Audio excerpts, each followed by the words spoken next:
Hello and welcome to Tech Deals. Should you buy the 3GB or the 6GB GeForce GTX 1060 graphics card? That's what we're looking at today.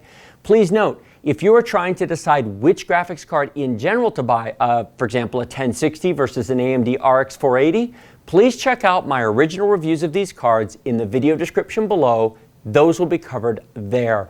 This video assumes you have already decided that a 1060 is in your future, and you just haven't decided, do you buy the 6 or 3GB version of the card? So if you're still making up your mind which card in general to buy, please go take a look at my original reviews below in case you came here first. If you came here from there, great, then I'm here to answer that question for you. First of all, if you watched my original 1060 6GB video, please note that the comments and conclusions I came to in that video were done at a time when the 3GB card did not exist. So some of it needs to be changed and modified. It wasn't even announced. It was rumored, but it was not announced. So in that video, when I said that the 1060 6GB card is the perfect 1080p gaming card, that was true at that time. Let me give you the conclusion first. Most of you should buy the 3GB card. It's the value, it's the deal between the two cards. Why do I say that? Well, that's a great question. We'll get there, but I just want to tell you up front what I believe my opinion is. For most people, they should buy the 3GB card. However, some of you are still going to say, wait a minute, I can hear the keyboards clicking already in the comment section, but wait a minute, hang on, we'll get there. Some of you, yes, should buy the 6GB card. Just most of you should buy the 3GB card. First of all, let me talk about price. I'm going to talk about the differences between the 3 and the 6GB card. Most of these comments apply to all 3 and 6GB cards. Maybe you don't want an EVGA, maybe this isn't sold in your country, or perhaps you simply prefer something else, that's fine. The majority of the differences I'm about to discuss apply to all 3GB 1060s and all 6GB 1060s. It is not specific to these two cards. One thing that is specific is price, but the price tends to run about the same difference no matter the brand, no matter the model. They're about $50 apart. The 3GB card here from EVGA, the superclocked, is $210, and the 6GB EVGA superclocked is $260. That is a $50 price difference, and most 3 and 6GB cards across most brands, MSI, Gigabyte, Asus, are about $50 give or take between similar models. That is about a 20% price difference. Let's get the price difference out of the way. The jump from 210 to 260 is 20%. Okay, fair enough. Does the 6GB card give you 20% more performance? Generally, no, it does not. So let me talk about the other differences between the cards. Naturally, the 3GB card has 3GB of VRAM, and the 6GB card has 6GB of VRAM. That's pretty straightforward. The memory on both cards is clocked at the same speed. The 6GB isn't faster, it just has more of it.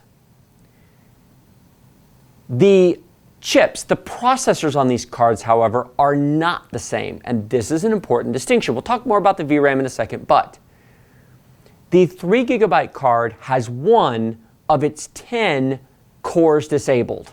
I know there's more streaming processors, more CUDA cores than that, but essentially there's 10 execution units. You can think of them as cores. One is disabled, so there's 9 operational on the 3GB card. All 10 are operational on the 6GB card. This means that theoretically, the 3GB card is 10% slower than the 6GB card. But in the real world, it doesn't work out that way. Why is that? Because other aspects of the card aren't any different. The RAM is the same speed, the bus side, the memory transfer rate is the same speed, other parts of the chips are identical. Just the actual execution units are different. In the real world, there's about a 5% performance difference between these cards in most situations. Yes, there are a couple of cases where the 3GB card is in fact 10% slower than the 6GB card, but not all the time. Many times it's 5% slower. What does that turn into real world? Because 5% and 10% don't mean anything. So if you're playing a game at whatever detail setting and it's running at 60 frames per second on your 60Hz monitor and you're getting great performance, if you're getting 60 frames per second on the 6GB card and you instead get a 3GB card and you lose 5% of performance, that means it will run at 57 frames per second.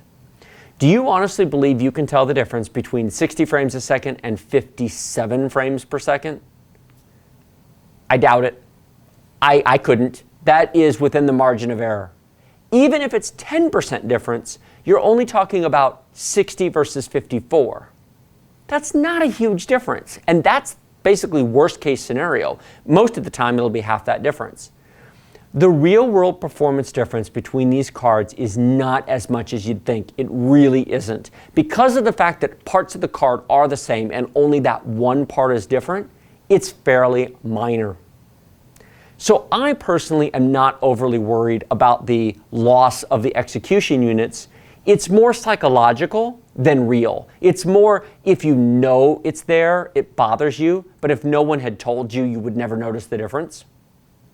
Now, let me go back to the VRAM for a minute. Does having more VRAM make your game faster?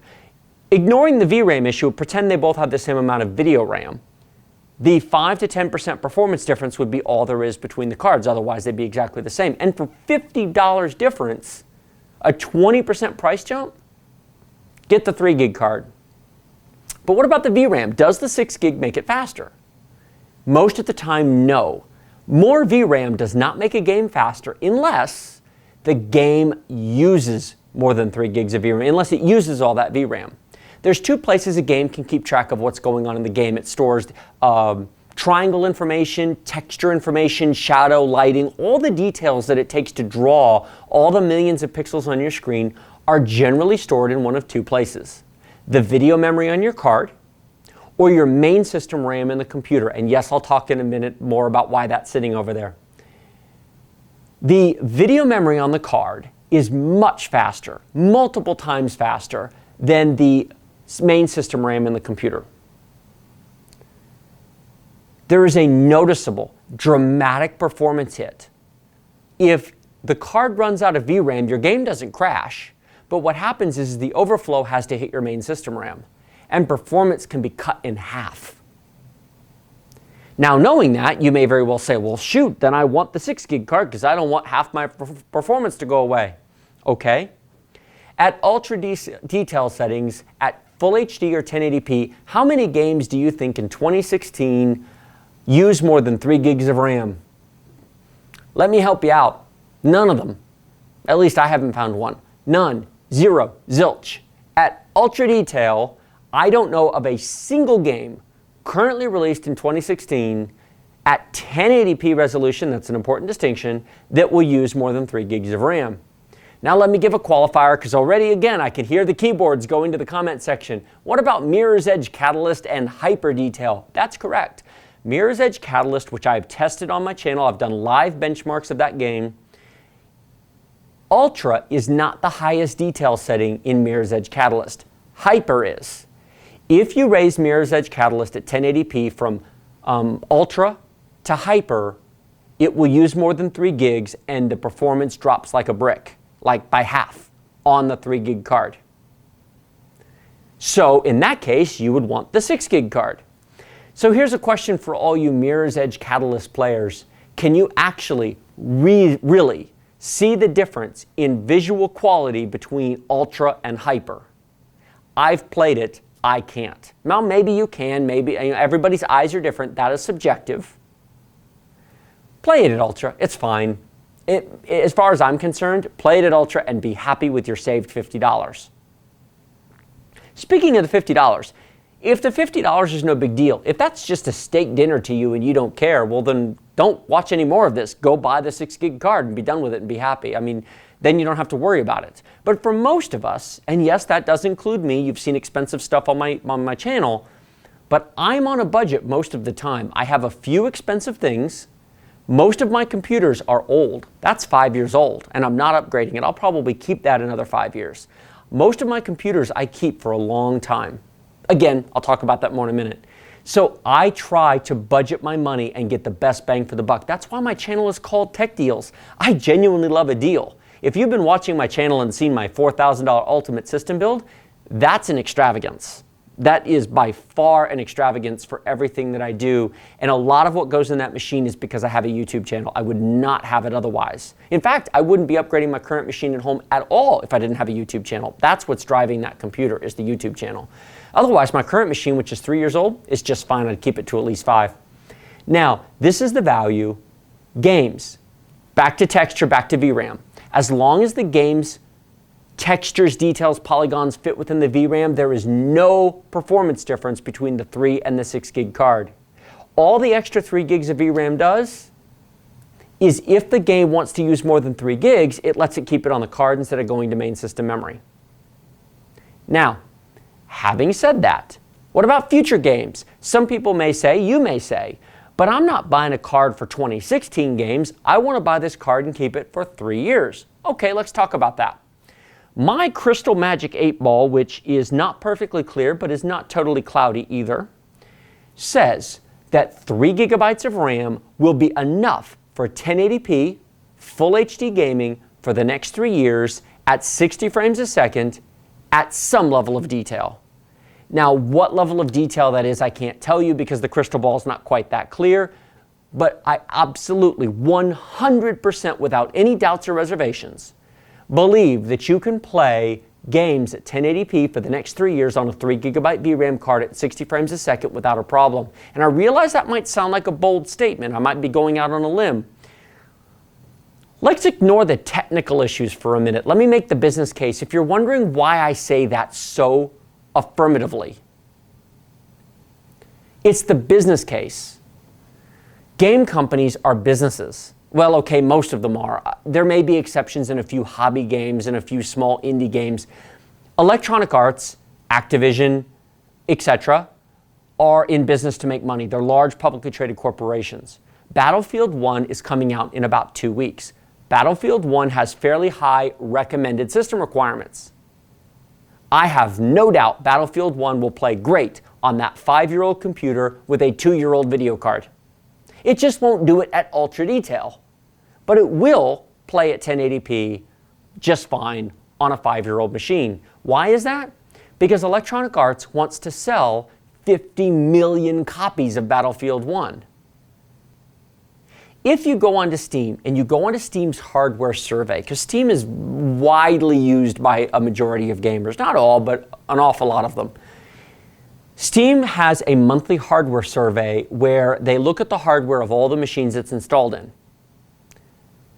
The majority of graphics cards have less than 2 gigabytes of VRAM on them. 1 gigabyte, last I looked, was still the most common. 2 gigabytes is actually quite common, and about maybe a third of graphics cards last time I looked had 2 gigs.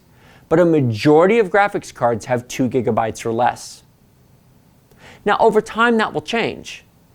But if Electronic Arts were to have Battlefield 1 come out and require, say, a 4 gig card to run properly at all, 80% of their potential market to buy the game is gone. They're not going to do that. They're a business. They're in business to make money. The CEO of Electronic Arts is not a gamer. He's a Wall Street businessman. They're a huge publicly traded company. 3 years from now, more graphics cards will have 4 gigabytes plus than do today. But do you honestly believe that 80% of the gaming market for a Battlefield game in 2019, which is 3 years from now, will all have 4 gigabyte cards at a minimum? I think there's zero chance that will happen. And this is an important point because this has nothing to do with technical capabilities, render resolutions, texture quality. It is so easy to focus on the technical details and what you can buy and what the latest and greatest stuff that all the tech hardware review sites are looking at. But the reality is a lot of people are going to play Battlefield 1 on a 5-year-old computer and a 2 or 3-year-old graphics card. And it has to run on that because there are tens of millions of these things out there. Will Battlefield 1 be prettier on a 6 or an 8 gig card and a brand new machine turned up to Ultra Max? Yeah, probably. But I'll bet you it will play just fine on an old machine with an old graphics card. It has to because Electronic Arts needs to sell millions upon millions upon millions of copies of those games. So 3 years from now, I believe, with 100% certainty, that at least all the big games, such as Battlefield, will be totally playable on a 3 gigabyte card at 1080p resolution at some level of detail. Now, you may have to turn Battlefield 1 in 2019 down to low detail to get 60 frames a second. I don't know, low, medium, something. I would be drop down shocked if it didn't play at all at 1080p on a 3 gig card at 60 frames a second, because these will be common in 3 years. All right. So I've just made the case for why I think this is the deal. What about the 6 gig card? Let me turn this on its head and say, hang on, let me turn it around and make the case for the 6 gig card. I do believe most people should buy the 3, but 6 gigs. First of all, are you the kind of person who frets and worries that you maybe didn't quite buy enough? So you spend $210 on this and you think, maybe that's not as good of a deal, but it's only $50 more. I get a little bit more performance and I don't have to worry. I can maybe have a little bit more texture quality. I can have the details turned up just a bit more. If you're the kind of person who would regret not having bought the better card in a year, okay, spend the $50 and get the 6 gig card. If that extra $50 buys you peace of mind, peace of mind is subjective. I cannot sit here and do a technical analysis, a performance analysis of peace of mind. Peace of mind is all in your head. And if you're the kind of person who would buy the 3 gig card on my recommendation and go, man, should I have? No, it's okay. I don't have to worry about it. Ooh, that new game's coming out. Ooh, is it going to run? Oh, what do I have to set it to? If that bothers you, then actually I recommend you buy the 6 gig card only for the fact that it won't make you do that. If that will give you peace of mind, then do that. If the 5 to 10% performance drop bugs you, even on a psychological level, fine, spend the extra $50. But if you want to know what the deal is, in my opinion, it's this one. It's the 3 gig card. There's another reason to consider the 6 gig card. 1440p resolution. Throughout this entire conversation, I've talked about 1080p gaming. 1440p is different. 1440p is 3.6 million pixels. That is almost double the resolution of 1080p. Not quite, but pretty close. Over the next couple of years, as texture resolutions increase, as polygon counts increase, if you're playing at 1440p, there is a reasonable possibility, what percentage, I have no idea, I would just be guessing, but there is a greater than zero possibility that games will no longer be playable at any detail setting at 1440p on a 3 gig card.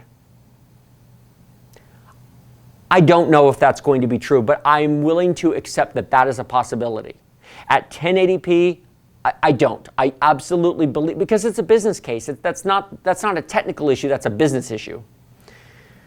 Remember, game companies are businesses first and game companies second. But if you play at 1440p, I would buy the 6 gig version for the additional buffer of higher polygon counts, higher texture qualities at that 3.6 million pixels. Now, some of you may be saying, wait a minute, isn't this primarily a 1080p gaming card?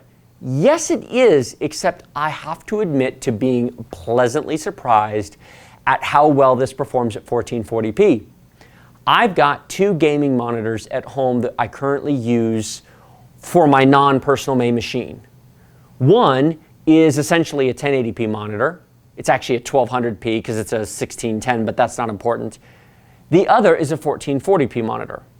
I have run this machine, which is 5 years old. It's an i5-2400 Sandy Bridge chip with this exact graphics card in there on both monitors. The performance drop at 1440p is not that bad.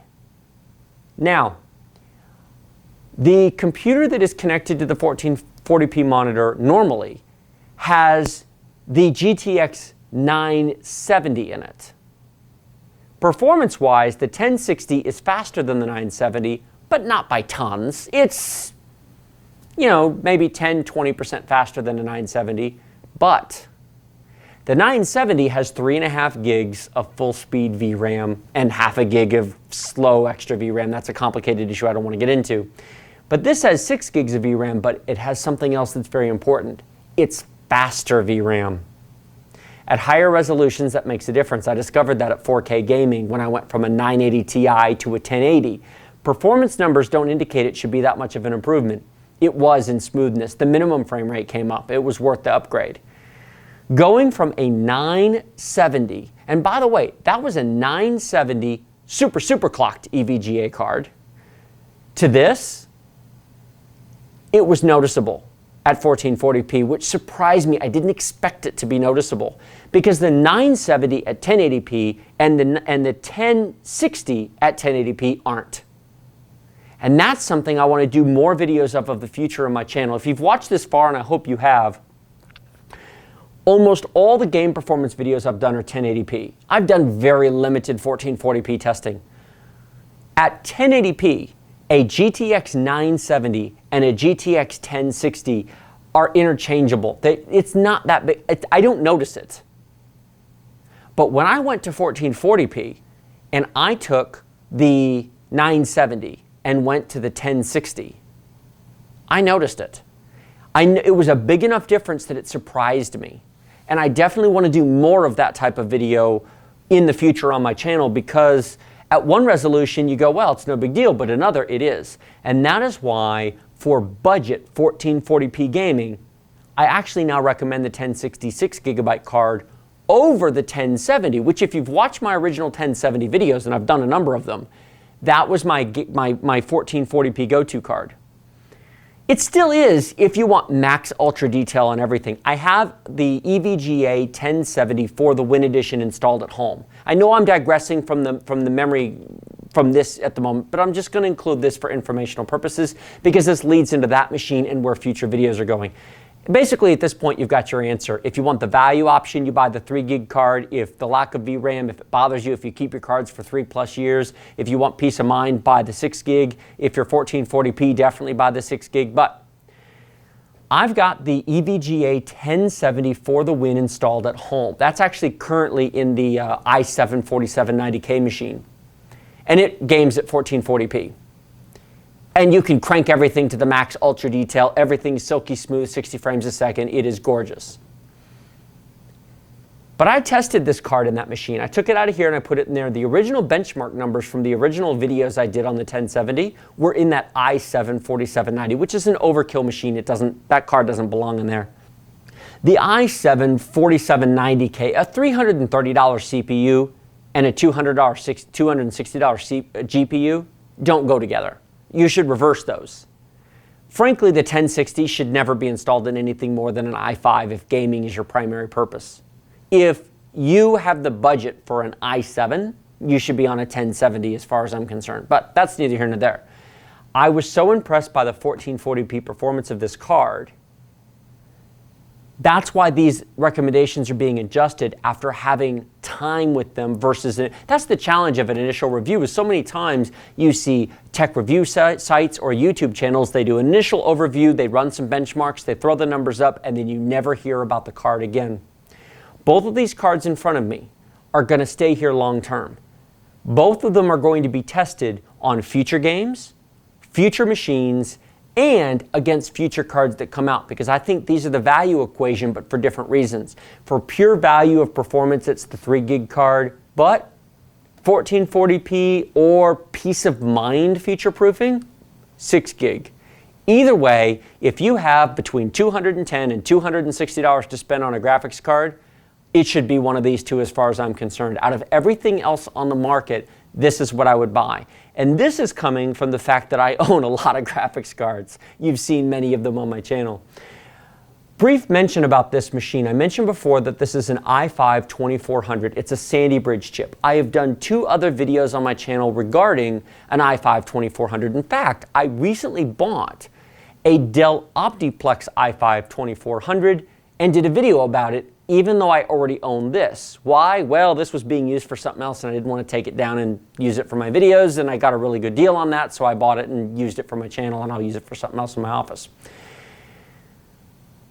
If you are on a tight budget, but you want good game performance, you can buy these machines for $150 or less on eBay. I've done videos on that. This is more expensive than that machine. But $210 for this graphics card, we'll call it $150 for this computer, $50-ish to put a 240 gig SSD in it because frankly it's unusable without an SSD as far as I'm concerned, and $25 to upgrade the RAM from 4 to 8 gigabytes. The cost of that machine is now in the $225, $230 range. $210, you're now at about $450. For $450, you've got a computer that will play all current games at 1080p at ultra detail. That's not bad. And if you want the ultimate value deal, that's what it is. Coming up on my channel, I'm going to be using that exact computer to do some performance comparisons. I think that's a more fair comparison than using my i7 4790K at home. This card and this card will both go in there. I will run the same games on it at 1080p and 1440p. I will stitch those performance results together. So for example, Grand Theft Auto 5, I will put play on both of these cards into one video so that you can see the difference back to back. That's coming up on my channel. Like this video if you like it, don't if you don't. Remember to subscribe, comments below, check out the video description, links to these cards on Newegg and Amazon, links to my original reviews of these cards, links to my original videos on how good of a deal the i5 2400 machines on eBay are. Thank you very much for watching, and I will see you in the next video.